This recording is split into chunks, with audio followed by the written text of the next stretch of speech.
If you think teamwork or perfectionism are enough to get you hired in 2016, think again. LinkedIn has just released its list of this year's most in-demand skills, and there isn't a CV cliche among them. The list, compiled from recruitment activity that's taken place on LinkedIn this year, ranks both technical and soft skills in order of how sought after they are by employers. Well, joining us on the line to discuss this a little further is James Innes, founder of the CV Centre, author of 5, no less, best-selling books about careers. A very good morning, James. Thanks for joining us.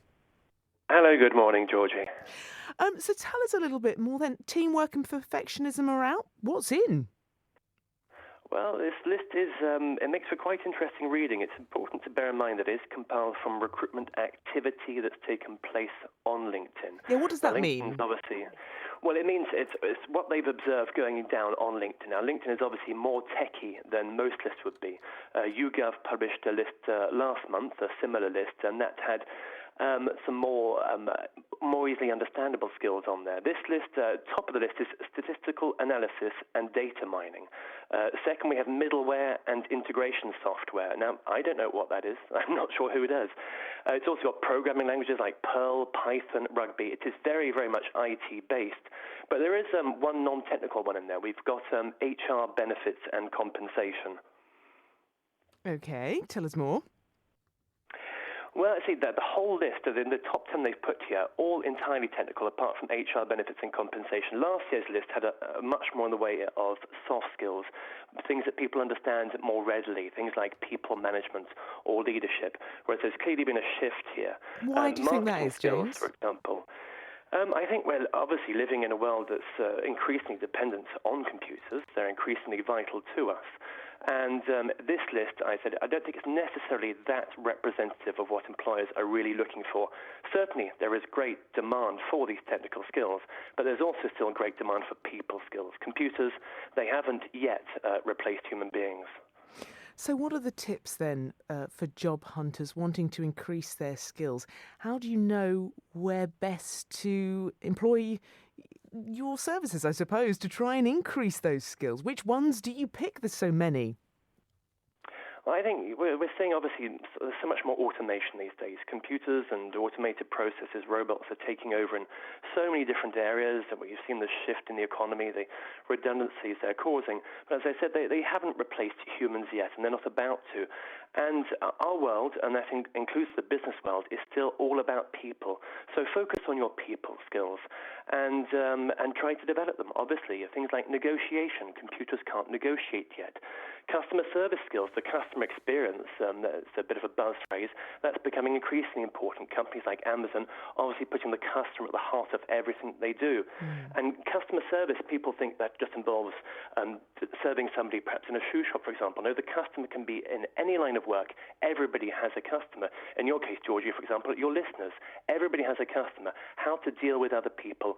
And also things like coaching and training are also increasingly in demand. Anything that revolves around people, things that computers can't do.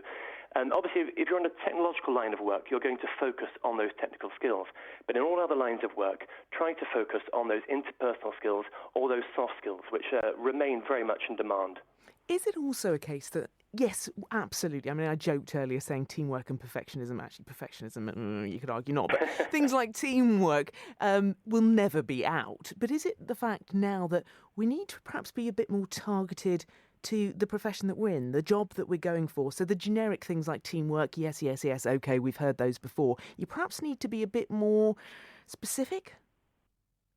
Absolutely. Things like teamwork, it's become a cliche. You wouldn't really say that you work well in a team anymore. You're supposed to work on a team. If you're good at what you do, you should be good at working with others in a team. So these things which were important maybe 10 years ago to say, oh, yes, I'm very good in a team, but I can also work very well on my own initiative, that sort of thing is no longer relevant. You need to be more precise in what your actual people skills are, what you're good at. Are you good at, for example, managing differences, which is another way of saying, for example, conflict resolution? What are your key skills in dealing with other people? And just working well as part of a team just doesn't cut the mustard anymore, certainly. One of the things, it's all very well increasing our skills in these areas. And I know I've discussed this with you before, James. How do you get that out, if you haven't quite got to, say, the interview process, it's all about how do you get it out on your CV, how do you get it out on your covering letter, how do you explain skills like the soft skills we talk about? It's not so easy to put in a CV, is it? Not so easy, and if you just say it, it's not going to be very convincing. The best way to get around this, and obviously at the interview it's much easier than it is at the CV or cover letter stage, but it's to give it examples. Try to give examples, both within the CV and also within your cover letter. Your cover letter should be picking up on some of your key sales points within the CV.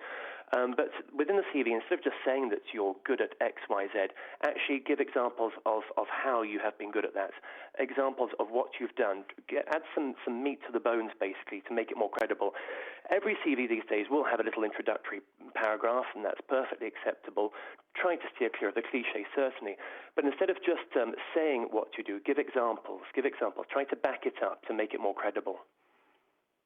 How would you write it in an example? I mean, a lot of us, do you think there's a problem here? And I know you've looked at CVs across from different countries, and of course we have different attitudes here. We're perhaps a little bit more humble here, we're a little bit more cautious about coming across as arrogant or pushy.